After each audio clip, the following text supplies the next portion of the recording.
Okay, I'm not warmed up, so let's jump in.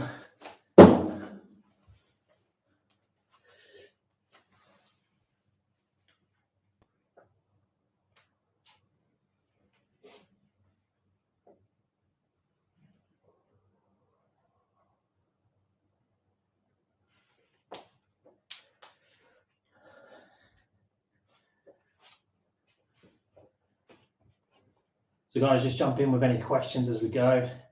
Normal deal with the lives. Haven't done one for a couple of weeks.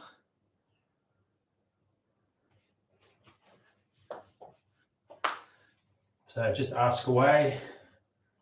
Got no plans for training today. I'm really sore from the last few days, so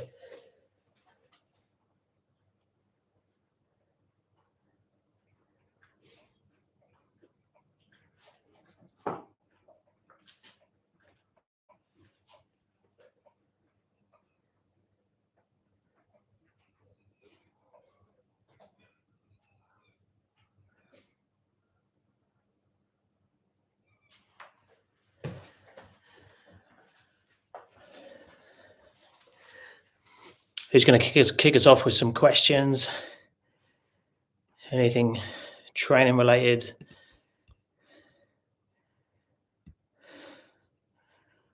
Very well, thank you.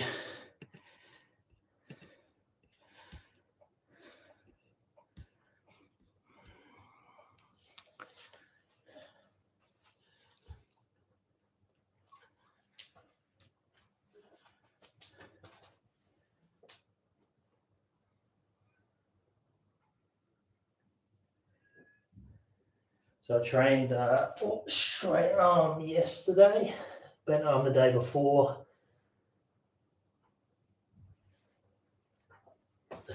So today I'm taking more of a rest day, hence the live. What's everyone training at the moment? Anyone stuck with anything?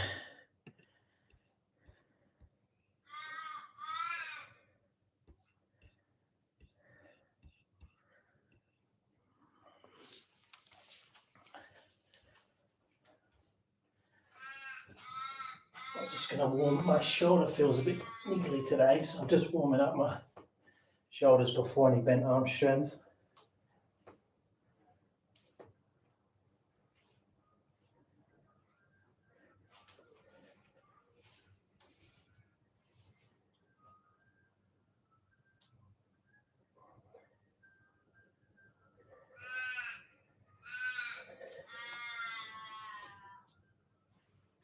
Ooh. Give you some tips for handstands. Depends what level you're at. Consistency is the biggest one with handstands, so I recommend doing something towards your handstand practice on a daily basis, making sure you're doing something for the overbalance, underbalance, handstand entries and conditioning. Hold a 30-second handstand. So can I start training for planche? Yeah, I'd recommend everyone train some sort of planche variation. Even if your goal is not a planche, I'd still recommend get to a tuck planche. And that just opens up lots of options, strengthens all the upper back, the scapula. Will get you as a good way towards handstand push-ups, presses. Just having a tuck planche just gets you to put all your weight into your hands and your shoulders and your upper back. What are your thoughts on Pavel's grease the groove and his advice to avoid training to failure?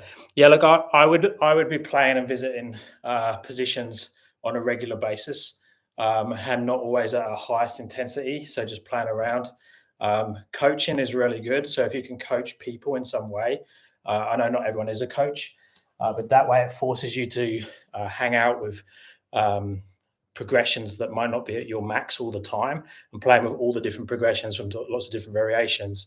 And also just visiting positions, whether it's like I'm not officially training today, but I'm going to do some one arms, I'm going to do some handstand push-ups, I'm going to do some presses, I'm going to do some mobility, but it's not training to my max. There's only probably a few sets in the week where I'm really at my true maximum. But obviously that depends very much on your own conditioning, your own levels. A lot of people talk good training, but when they actually look at how consistent they are, they're not consistent enough to do crazy intensities, 1 rep maxes, super intense things. So consistency is key, especially with the handstand balance and the strength to ride that. But the balance and the mobility work definitely sort of levels everything out, because obviously the balance and mobility is not necessarily high intensity all the time. Where if we're just doing strength work, we can hit like we're playing around with strength maxes all the time. Hey, what do you think the best between intensity and volume, or combine them? So that's basically just what I went through there. I would play around with intensity, but it's you've got to balance out the skill of the movement as well. Where it's not just like a bench press or a deadlift or something like that, where it's pretty low skill in terms of once you've got the movement, you can just ramp the intensity up to a 1 rep max. If we look at something like a handstand push up, most people are limited more by their ability to do the skill as opposed to increase the intensity high enough. So I would be working the skill through volume and repetition, and then be pushing the progressions as hard as you can, but it's probably going to be limited by your ability to do the movement.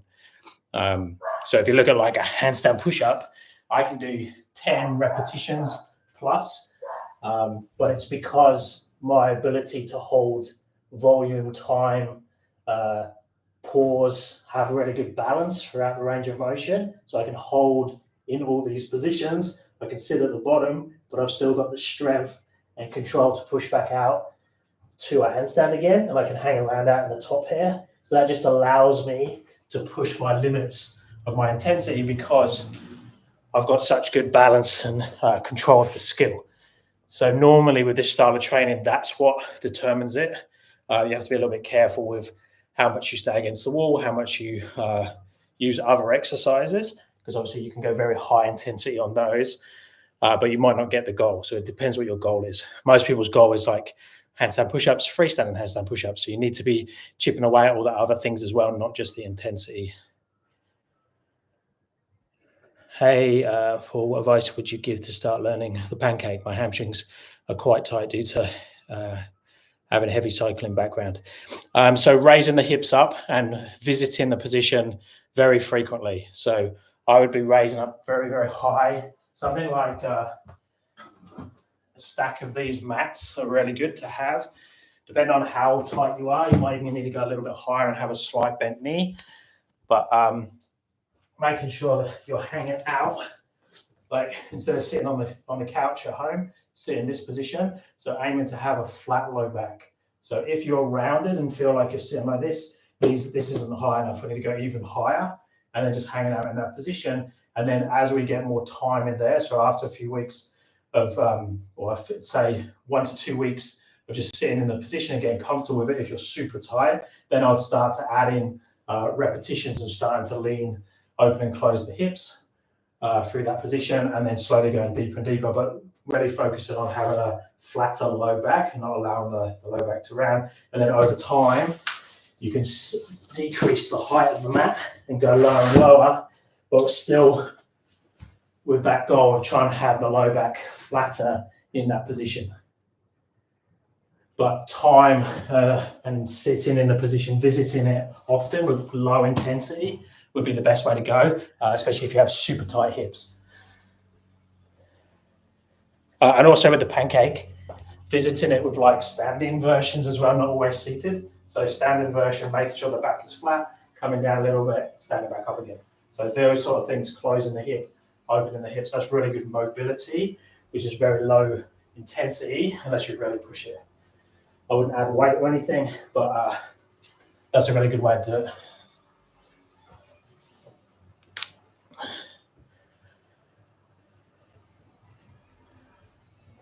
And if your hamstrings are tight as well, I'd also be doing single leg hamstring flexibility work.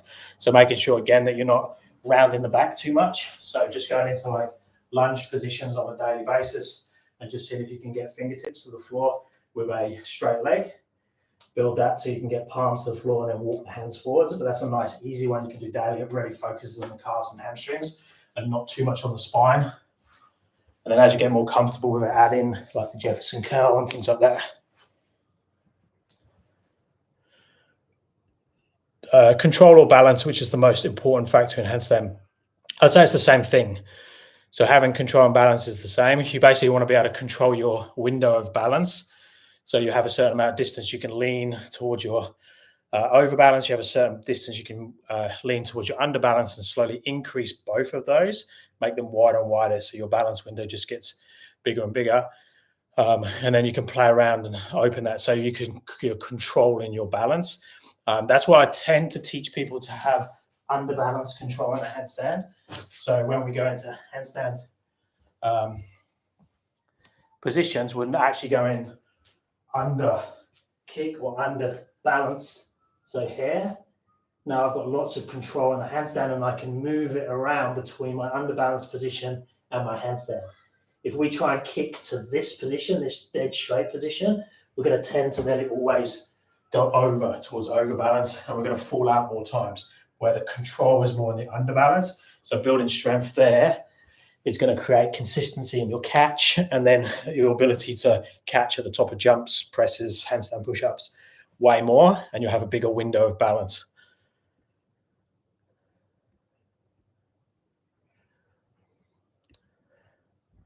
I tried to externally rotate the hand doing the handstand, but it feels like I'm slightly harder to stay balanced, so I still try a bit. Yeah, you got to find out how your body your setup is best for your handstand, because everyone's slightly different. It's exactly the same with the squat. If you looked at everyone's feet, everyone would be slightly different. Even your left hand might be more externally rotated than your right hand. You might want to spread your fingers. You might want to keep your hands closed. You just got to play around with different variations. Most of the time, people are trying to go too narrow with their handstand position, so their arms look like this, where if someone's mobility is that, they should have their hands that wide apart. And then over time, you'll slowly bring your arms together. So I'd make sure your distance between your hands is wide enough for your current flexibility. So that's one that it's very common that people get or make it very hard for themselves by going way too narrow with their hands. And it doesn't then matter whether you go internal or external rotation, because you're struggling to just get your arms straight in that position because you don't have the overhead mobility.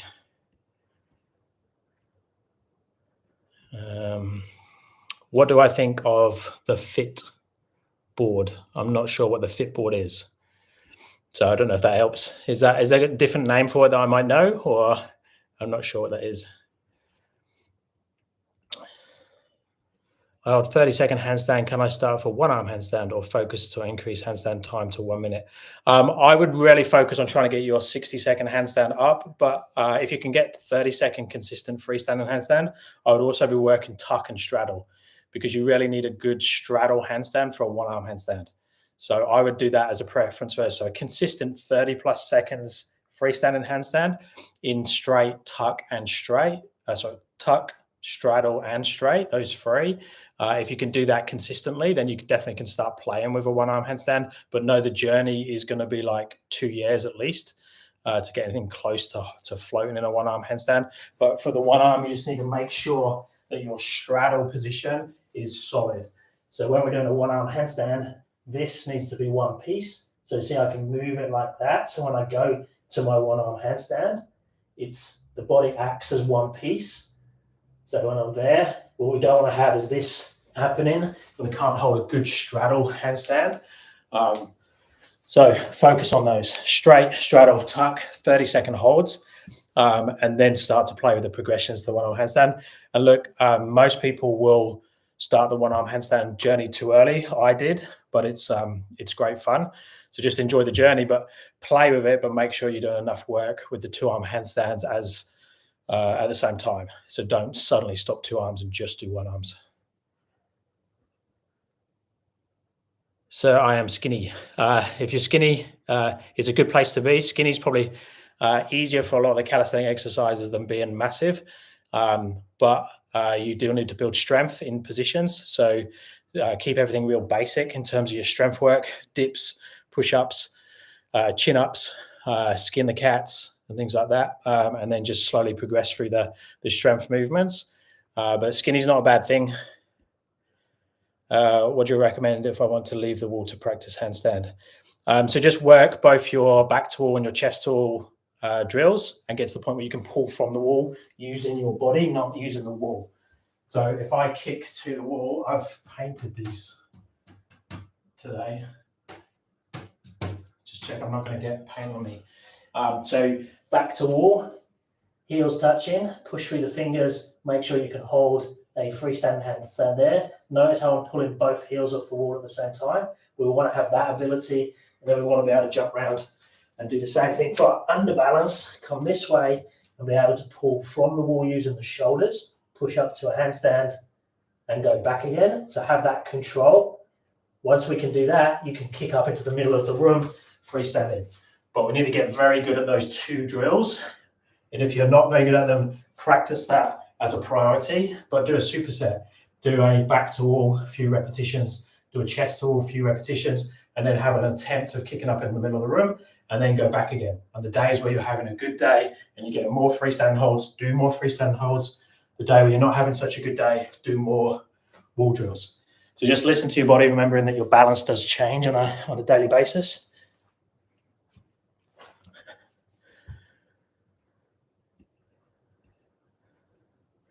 Any tips on how to do the one-arm handstand? So basically, that's what I was just saying about the two-arm. Make sure your straddle is strong, your tuck is strong, and your straight is strong. And then practice your flags, so your side-to-side movement. So just getting used to flagging your straddle side to side like that. And then once you can do that, flag across, hold, and just stay there. So and then build time there.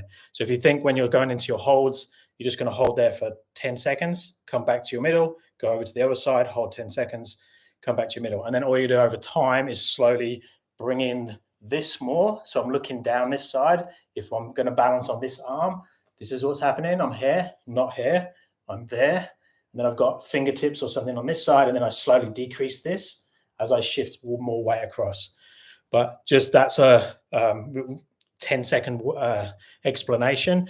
I've got multiple videos on how to, like, the progressions to go through, but just make sure that those earlier stages are super solid before you start adding on harder variations.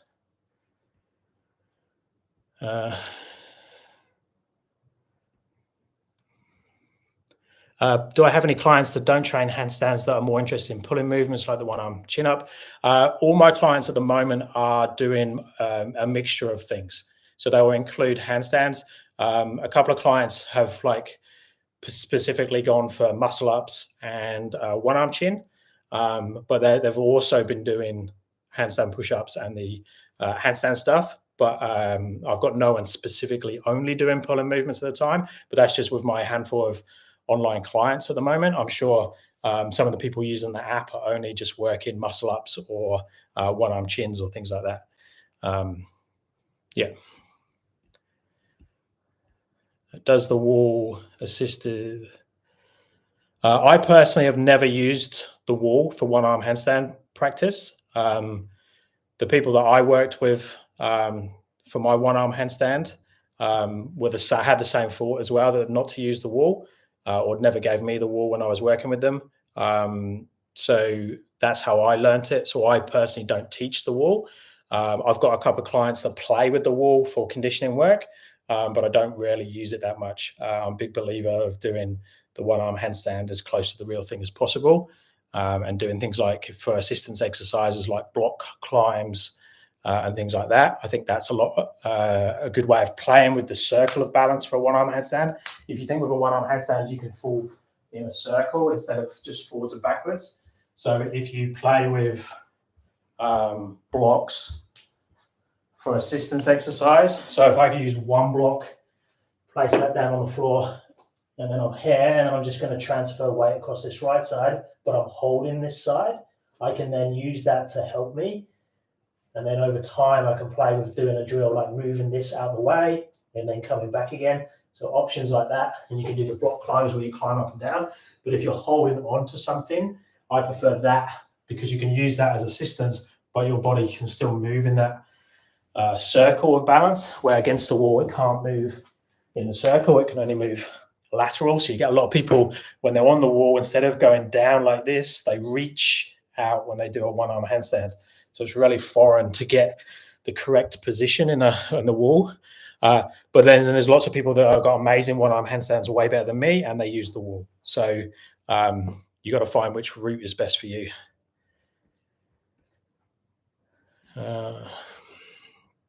So can I take creatine supplement for calisthenics build? Look, yeah, if you're younger and you want to put on size, creatine is amazing. It's very, very good. I'm very bloaty, and I'm older. I wouldn't take creatine for that reason because it makes you hold water, and I would just feel very bloated. My goal is not to put on any size or get bigger in any way. So creatine is not a supplement I would personally use. But if I was I did use it like especially when I was doing more strength training, and especially when I was like 20. I use creatine nearly all the time. I reckon it's a fantastic supplement. So it depends on your own where you are at the moment. But in terms of supplementation, like taking whey protein and stuff like that, or any of the supplements, I would use them as an addition to your nutrition. Just make sure your nutrition is good as possible and focus on that, and then bolt the supplement on top so it is a supplement and not like a replacement for your nutrition. Hi, Paul. How does it work with your app? Is there a program to follow for learning skills, or is there some differences workout I have to pick day by day? I've tried the app is really challenging to design because obviously there's loads of different people and there's lots of different goals. So I've tried to make it as goal specific as possible and made the programs as small as possible. So the idea is that you can stack them. So you can go work through the Handstand Balance. So if I show you the app,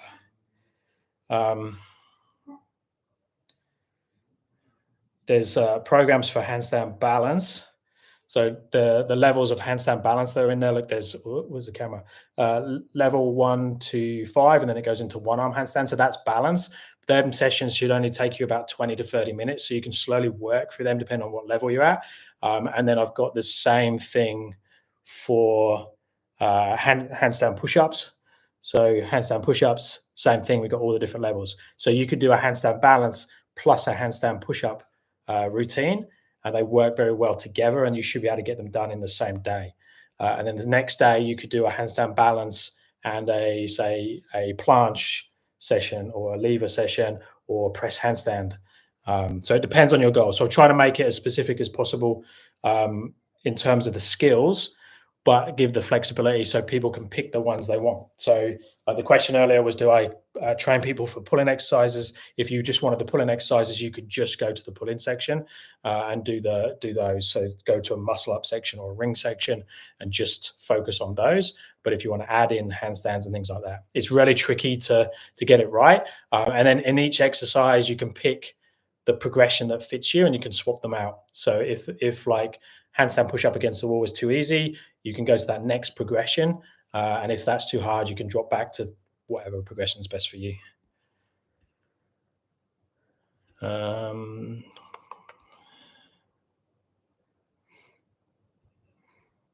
Hey, buddy, do you have any recommendation if I want to mix PPL gym split 3 times per week with ring training, separated day? What do you mean by PPL? Am I being silly? What's PPL? Is that push-pull legs? Gym split, I suppose, push-pull legs with ring training. You just got to look at if that is push-pull legs, you just got to integrate your push training with your specific ring training. There's a lot of push in there and there's a lot of pull in there. So you got to work out. So I would try and make the pushing and your pulling movements on the rings as opposed to going push-pull legs plus rings. I would try and use the rings for your pushing and your pulling movements, and then just fit in any other extras on top of that. So again, it's really hard to say because you don't know specifics on what level you're at. But if you're working things like muscle ups and stuff, you'll be doing chins and dips plus ring transitions. If you're more advanced on the muscle ups, you would be doing muscle ups exercises on the rings and warming up with chins and dips, but they will probably be chins and dips on the rings as well. I can do handstand for 10 seconds, but sometimes I tried a lot and didn't do it. About 8 months, please guide. So you've just got to use the wall like I showed earlier, doing the back to wall and chest to wall drills, overbalance, underbalance. Every day your balance is going to change. So just learn the progressions, like that are easier and harder for the level you're at. And then every session, work out what level you need to be at, whether that's using the wall, whether that's freestanding, whether that's pulling off the wall to freestand in. I've got lots of videos that go through all the different progressions of the handstand, and there's lots of videos out there. Handstand training should be quite simple. Don't overcomplicate it. And then it's just consistency. That's the main thing. What about the legs and the hip movement? So mainly for legs, for calisthenics and handstand training, I would be looking at mobility that also has some strength work in there. So I'd be doing things like Cossack squats, split squats, pistol squats, splits, straddle good mornings, that type of thing, straddle up type things, straddle L-sit, L-sit progressions. There's a lot of leg training in there. If you specifically want to get stronger legs, then you can't beat squats and deadlifts. But obviously, if you've got big legs already, if you do a lot more squats and deadlifts, that's not going to necessarily help your calisthenics. So it depends on your goals with that. But normally, mobility takes sort of goes hand in hand with the leg training and the hip mobility. Hi, Paul. I'm nowhere near the level of your training that you are, nor am I able to practice handstands because of an injury, but I enjoy your content very much. They're great to hear. Look, if you do have an injury, just make sure that you're like, look at the body from head to toe and go, okay, I can now work on these things, whatever that is. So if you can't do a handstand because of a shoulder issue, because of a back issue, whatever it is, you'd probably be able to do some sort of mobility for the legs. You know, I can't do things like dragon squats and stuff through lack of training and mobility specifically for that, but I would like to do that, but it's like a B thing for me. But if I did get an injury to my shoulder or to my wrist, to my elbow, I would be hitting splits and dragon squats and things like that really hard and become an expert at that. So just look at the body from head to toe, look at all the skills and go, okay, I can actually train that one and use that as a time to train that. Have you ever fall when you were learning handstand push up, the part when you press up? Yeah, look, when you press up, because you need to use overbalance to help you out. So when you come out of the handstand push up or something like a crow to handstand, if I'm here, I come out of this position, we need overbalance. You can see my legs are going. So it's really common to push up and go out because we're using that overbalance. So falling over in a handstand push up is super, super common. So what I recommend you do is see if you can stop in that underbalance position here before you finish and go into your handstand. So there's a pause. This is what I get my clients to do, is stop at that point and then finish into the handstand. So you're not using momentum and that's carrying you over every time, because most people will overbalance their handstand push up. So if you can learn to slow it down, hang out in that underbalance, it's much easier.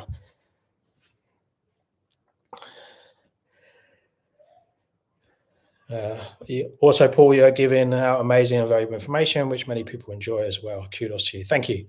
That's my goal. I know when I started training, it was really hard to find content and motivation and other people sharing what they were doing. So if anything I do helps other people and helps fill the gaps, there's a lot more content out there now, which is great. Push pull legs. Yeah, that's what I thought it was. That's good. Thank you for your answer. What do you think are the best rep ranges for weighted pull-ups? So rep ranges are, you got to just be careful with the time under tension, so the tempo of the repetition. So if you think when you're looking at your each set, I would be aiming for 30 seconds time under tension.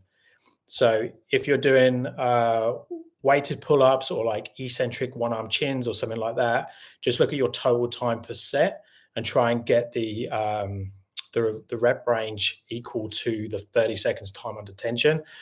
For weighted chins, I'd normally be hanging around 3 to 5 repetitions, even like 4 repetitions, going as fast as possible up to the bar, but nice and slow and controlled on the way back down.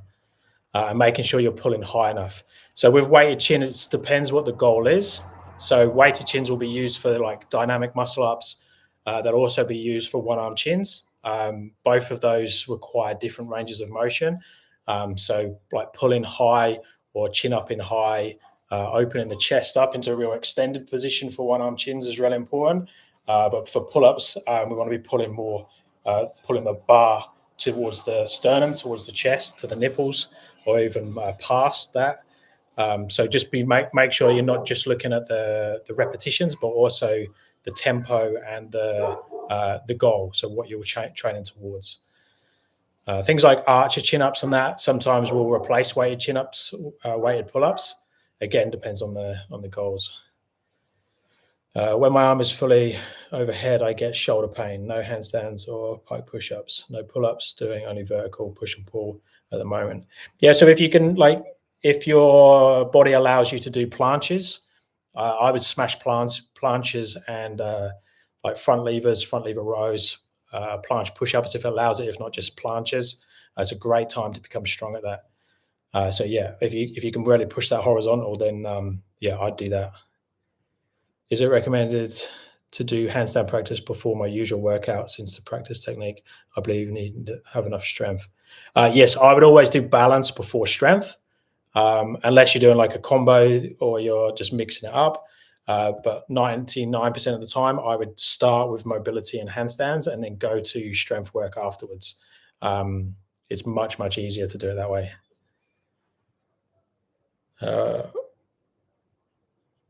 What is the best way to improve balance in the hip area and legs while doing handstand? So number one, I'd be learning to use the upper body, so hands, elbows, shoulders, to balance your handstand 100%. Saying that, you do need to have your lower body, your legs and your hips in the right place, depending on the position. But you just ideally want to have one piece, one segment. So it doesn't have to be a dead straight line. So, but I can be in a straight handstand, so here, but I'm controlling this with my hands, my shoulders. My feet are just doing as they're told. Even if I go side to side, I'm still controlling it with the shoulders. The feet are just going along for the ride. Even if I change the position and go into a different position, my shoulders and hands and elbows, my head position are all controlling the handstand. The feet are just doing as they're told. But if I do something like a straddle, I do need to stick my hips back in that direction to counterbalance what the feet are doing in that direction. But what I don't want it to happen is I don't want my feet or my hips controlling the balance. So I'd really focus on the shoulders, the elbows and the hands doing all your balance, and then the legs are just going along for the ride. That's it. We've answered all the questions. Any others, guys? Excuse for a drink. You can see Rosie, she's over there.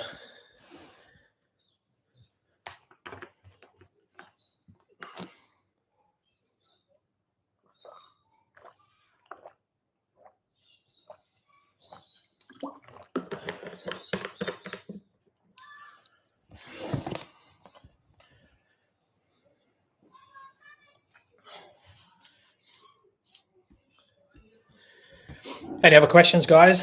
Any demos you need? Any fine-tuning of your training? How's everyone training at the moment? Do people take rest days on Sundays?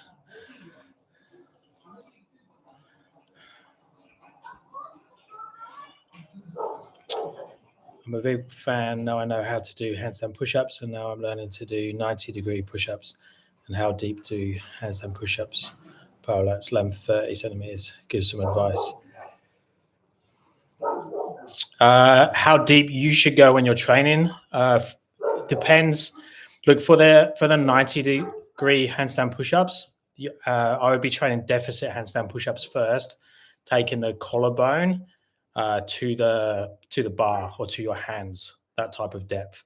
So you want to make sure you've got that. If you're using a box or something, you would come down to, let me just grab my P-bars.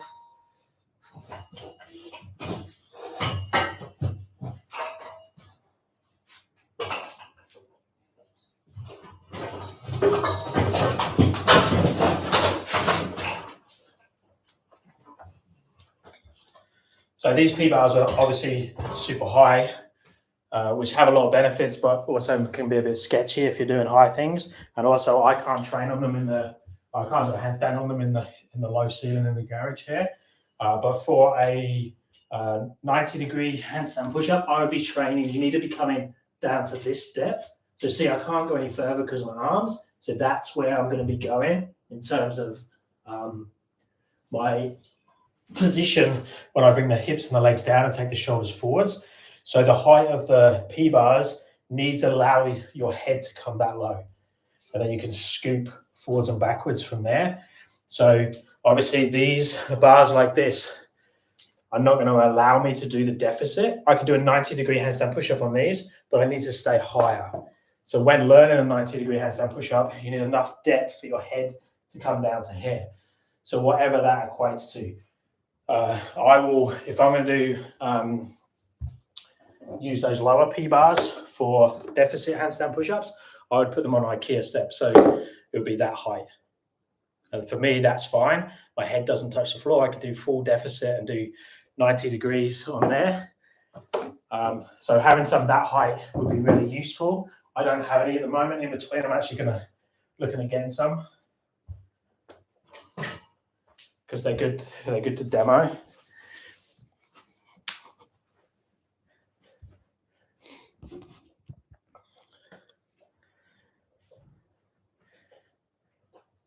Very nice content. Glad to watch your videos. Thank you very much. Most of the time when I do the handstand for 2 seconds, my body automatically go to underbalance. Even when I press with my palm, what should I do? So look at your shoulder position and practice those back to all, chest to all drills. They're if you're going underbalanced, you need to take something the other side of the hands. So underbalance means I'm going back towards this direction. So I'm falling down this way all the time. So if I take the shoulders forward, say I'm holding it, or I bend the arms a little bit, that's going to stop me from falling. And then I can push up to there. And if I keep falling down that way, I have to take the head and shoulders forwards to be able to come back again in that position. So you need to practice that type of movement to control the underbalance. It's not a bad thing going to underbalance. It's a good thing. So get good at doing these type of drills against the wall, pulling from the wall, using the shoulders, holding that position, and be able to push to your handstand there. Be able to do repetitions of that, hold for time in that position.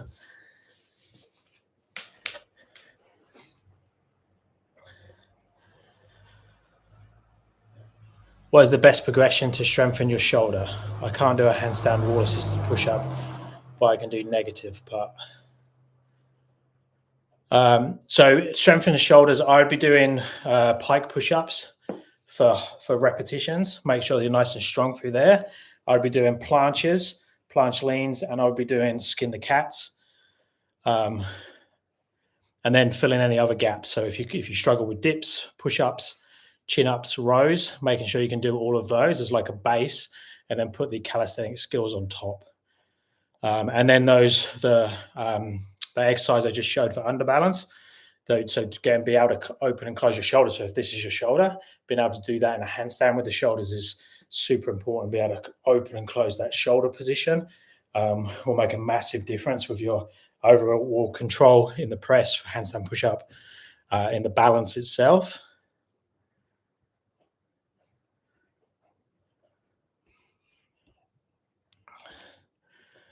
Training my RTO support hold. So the ring turned out support hold. Yeah, that's fantastic. Good conditioning exercise. If you want to be a beast on the rings, being able to do an RTO support hold, RTO dips. RTO dips are super hard.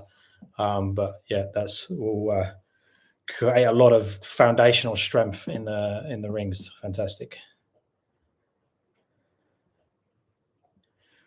First, you're a legend. Thank you very much. I wouldn't call me legend, but I practice handstands a lot. I'm not slaying dragons. Do you have any advice for improving handstand push-up? It depends your level.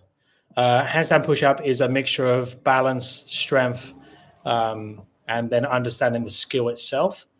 So understanding the pathway, make sure you're very, very strong for an eccentric, both from a balance point of view, and there's no gaps. You see a lot of people with all of these skills, as we all tend to have gaps. So trying to find those gaps is really important and then fill them. So become an awesome handstand balancer, be able to open and close the shoulder position in a handstand, control that underbalance, and then have a full range of motion eccentric, both on the floor and at a deficit. So you've got no gaps, and then your handstand push-up will be sorted. If you can get good at those things as well, like if you can already do 1 to 2 handstand push-ups, if you get good at balance, understanding the skill, that will take you to 5 handstand push-ups like that. You don't need to get any stronger. It makes a massive difference. Chest tool, too scary for me. Look, that's really, really common. So just slowly build the confidence in the position. If you find with the chest tool handstand that you can't work the toe pull drill, you can do it back to wall. So if you're scared to do the toe pull version, you can kick up this way, and then I can play with taking the feet too far, like my shoulders have gone towards the wall and I've got back. So I can do that same shoulder drill this way. It's harder to do from a technique skill point of view, but mentally it's much easier because you're not going to backsplat. So you can play with those variations that way and just build time in a chest to wall handstand position, slowly building confidence and conditioning there, and then you'll become much better at it, and then you'll just be able to start to play with the chest to wall drills. How to do deep handstand push-ups. I can't lift. So I'd go deep pike push-ups. So and use the wall as well. So you can use the wall for chest to wall and start working a deficit eccentric. So really slow eccentric. So if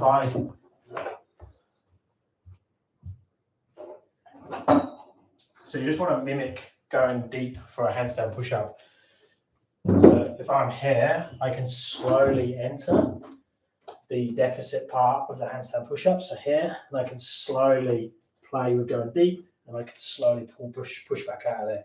So I'm not actually doing a deficit handstand push-up, but I'm trying to take all the weight out of my feet. If that's too hard, I can have my feet on something. So I can have my feet like here, and then do a deficit pike position. I can play with raising the feet up. I can take one leg up. I can put my feet up on the wall. So lots of variations, but just find a variation where you can do around 3 to 5 repetitions, and then play with the eccentrics on lowering all the way down to that deficit position.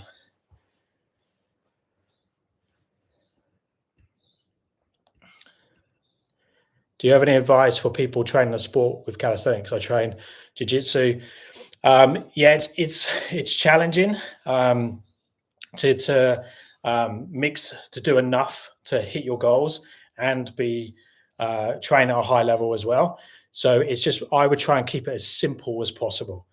So I would pick like 1 bent arm strength skill, 1 straight arm strength skill, and balance, and then hit each of those. And your strength skills will be dictating your mobility that you need to work.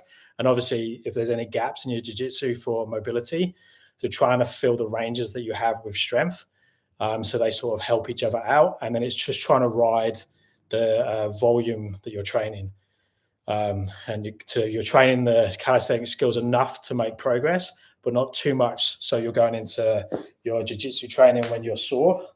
So it's tricky, but try and keep it as simple as possible. You'll find a lot of people with the calisthenics stuff, they do way too many exercises and train way too many skills as possible. They train way too many skills at the same time. So decreasing the amount of skills that you're working towards would be essential if you're training another sport as well. And then work which one's your priority and just try and get more time in that and get the other one to support you. It's very, very tricky. I get a lot of people that come on with me for training and they have another sport that they do, whether it's CrossFit or yoga or golf or jiu-jitsu or whatever it is. And it's really tricky when you start to have, 2 priorities that are really passions, and you would try to fight time, and you just don't want to go down on both of them. So keep it as simple as possible would be the best thing I can say. Is it strength-based movement or balance-based? Both. It depends what your goals are. My goals are to be as strong as possible and have the best skill in handstand push-ups, presses, and handstand balance. So I want to still be able to do a 1-arm handstand, but I still want to be, have great mobility, and I want to have good strength in my bent arm and straight arm movements. So it's tricky because there's a lot of different things going on there, but they sort of feed each other in a nice way. So it depends what your goals are, but I would say all of those things. Doing God's work. Much love from Hawaii. Awesome. Hope the sun's shining in Hawaii. We've got rain in Perth at the moment, but thank you for the feedback. Guys, any other questions? We're at 45 minutes now. I told my wife I'd be no longer than an hour. Rosie wants her dinner.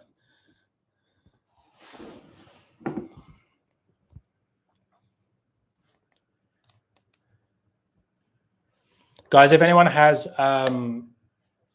recommendations or requests for videos, I'm still trying. My goal is to try and, whenever I train, is to create a video. So that's why I'm putting videos out most days, and it's normally based on what I'm doing. So if I'm training handstand push-ups, it will be handstand push-up related in some way. Same if I'm doing presses, same if I'm doing handstand balance. That's how I normally do my videos. But if there's any gaps, if you find you can't find answers to something, or you'd love to see a specific video on something, if you could let me know, that would be awesome. I want to fill all those gaps so you guys know what's happening. How to improve flexibility for the handstand press. So again, keep that simple. I would be working deep forward folds and straddle position. Forward fold is something that I would do on a daily basis. Actually, I do both of those on a daily basis in some way. I think they're both super important and a position that you should always be able to do. So it makes sense. Like if I can get deeper in this position, so if I stand on one of these IKEA steps, straight legs, I can normally, a little bit tight today, but can get fingertips to the floor there.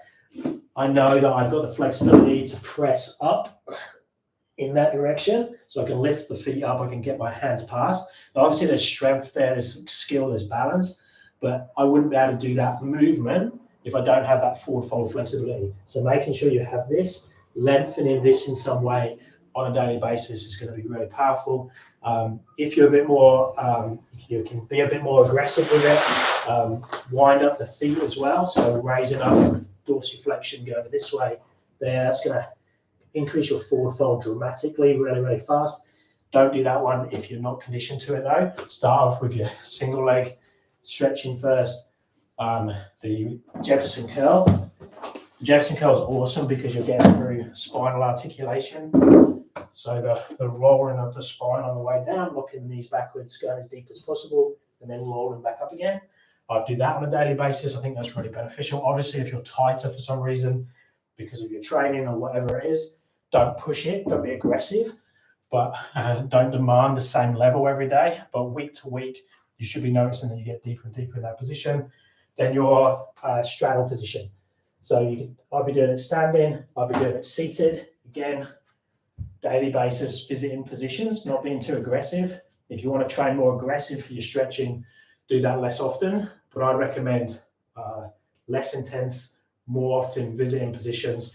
And that's like when I started, I was in this position and I couldn't put I struggled to get my fingers to the floor on a forward fold.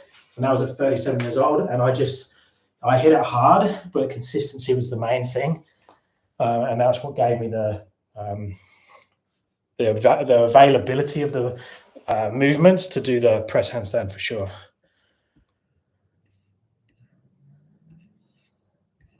Okay, I've caught up again. Any other questions? We got 10 more minutes.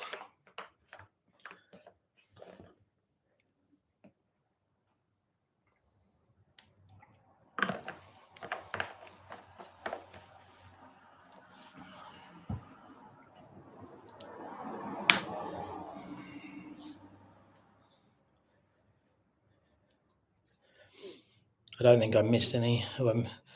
Shout if I've missed anyone's questions.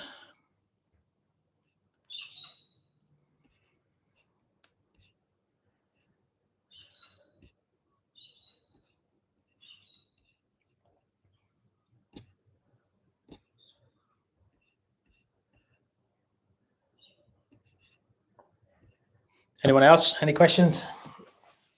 Any video requests? I need to do a video tomorrow. I've got an idea what I'm going to do, but if there's anything else,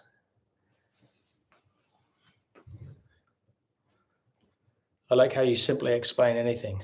I think that's because I'm simple. Yeah, I try and cut the fluff out as much as possible. Um, yeah, I'm not a big fan of all the real technical stuff, especially like the technical stretching. Some people go really deep, and I'm sure lots of people will relate to that and enjoy that side of it. But I just want to keep it as simple as possible. And if it's working, keep doing it. If it's not working, try and find a different way of doing something. 90-degree hold to handstand tips. 90-degree handstand. Do you mean the 7 handstand or the 90-degree handstand push-up type movement?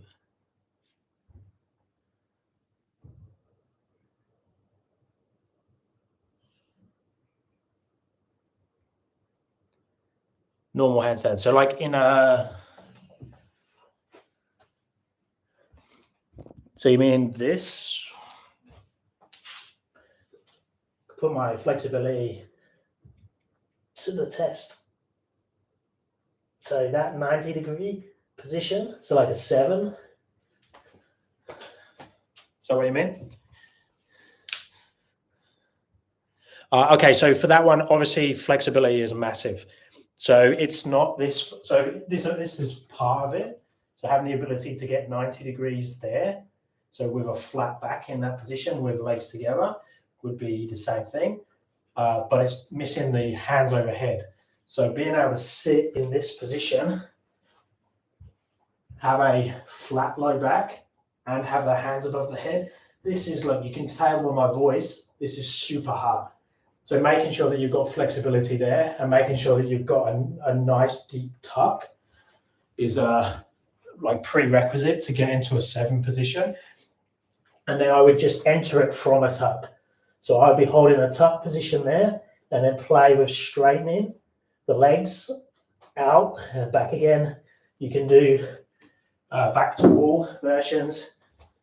So there, and same thing, extending out. I can do it chest to wall, have the feet on the wall and hold that position. I've got a couple of videos on 7 handstands. I'm not amazing at them. I use a lot of strength to hold the position because I'm missing some flexibility there. But yeah, that's what I would do.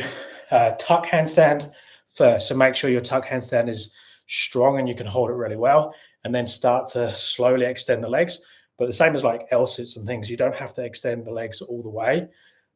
Oh, excuse me. You can go halfway first to have like a semi-bent leg and then slowly extend out. Thanks, Martin.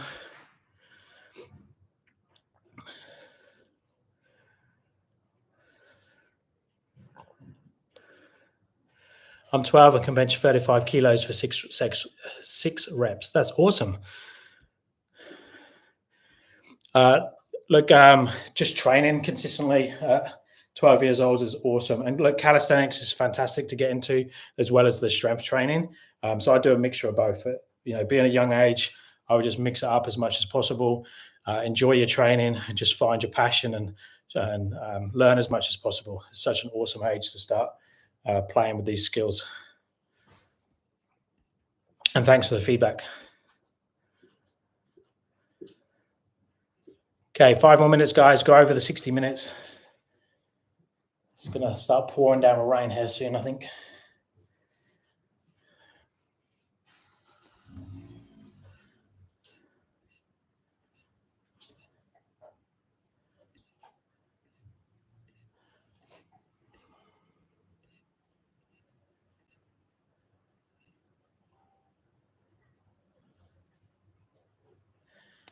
Okay, do we have any experience with golfer's elbow? I'm 40 plus, and while I'm pretty strong on the pull-ups, 15 plus good form, my elbow doesn't like it after 2 to 3 times a week. Do you have any suggestions? Normally, the golfer's elbow will hang around. Either you're lacking flexibility, mobility, or conditioning somewhere up or down the chain. It could be tight hips. Tight thoracic is very common. So upper back, just not having enough mobility in it. So you're over putting too many demands on other parts of the body. Normally elbows and wrists get unhappy if we can't open the upper back completely. So opening up the thoracic spine with hanging, foam rolling, and that is really useful. And also elbows normally play up if there's lots of flexion and extension. So most people will get issues when they're training things like false grip chin ups, muscle ups, and also doing handstand push ups, planches, and things like that when they're trying to do pushing and pulling movements at the same time. So normally because it's inflammation that causes the discomfort, normally you have to back off something. So whether that's volume, intensity, or just dropping one of those movements. So if you're hitting lots of pushing type movements as well as the pull-ups, but your pull-ups is your priority, I would back off on the lesser priority and see if that helps. Normally, if you stop everything, it goes away. But then, that's not what we're aiming for. We ideally want to train. We want to enjoy what we're doing. So I would do that. I would back off on the thing that's less important to you. Just keep training the other one. Just watch the volume, listen to your body, and then increase the mobility of the upper back, shoulders, and see if that helps. And obviously, just make sure everything else is good. So hydration, magnesium, fish oil, stuff like that really helps in terms of inflammation, just creating more space.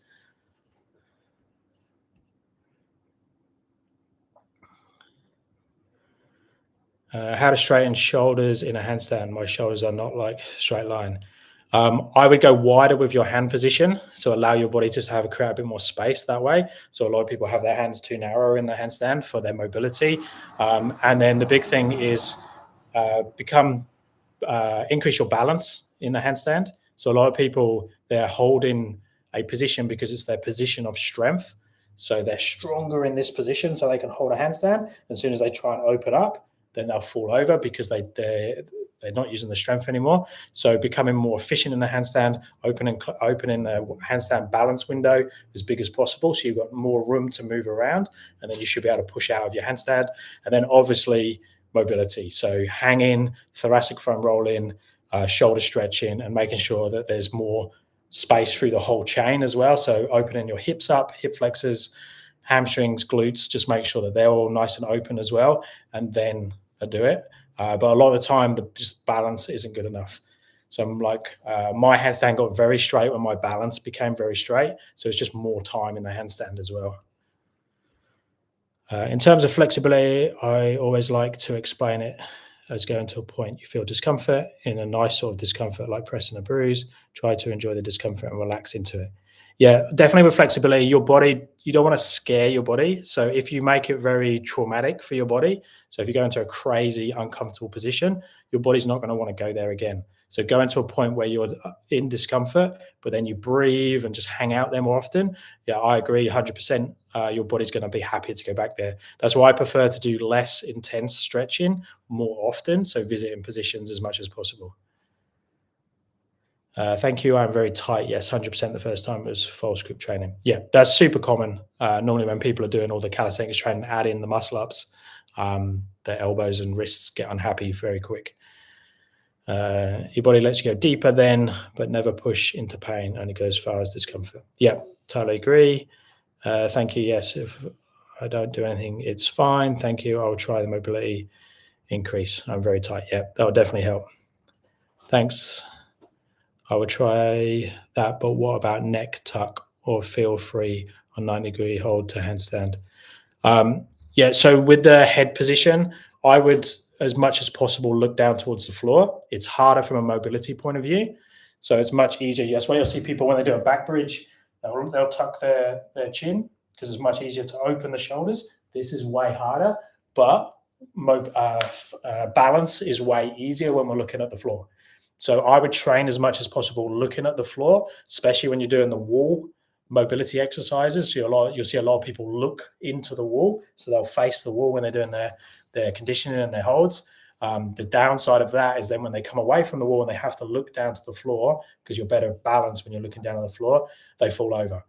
So I would train the hardest position as long as it doesn't hurt the neck, looking towards the floor as much as possible. It will make it harder to hold the tucks and the 90-degree positions. Okay, guys, we've hit the hour mark. So I'm going to switch off. Make sure you stick any comments down below on this video, or just send me a message if you have any video requests or any other feedback. And I will speak to you soon. So still stick any comments down. I'll get back to you, and I'll speak to you in the next one. Cheers, guys. I'll try and do this weekly as best I can.